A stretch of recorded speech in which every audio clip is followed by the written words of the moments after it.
How to add or change your avatar profile picture on your account on Steam PC.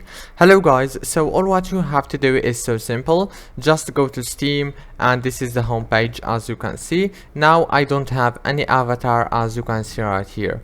All what you have to do to change or add your avatar, click here on this friends option, click on edit profile slash name slash avatar. It will take you to this page. Now all what you have to do here is go down, click on avatar, and here as you can see you can choose an avatar from here, or you can just go to the top and upload it from your computer or desktop.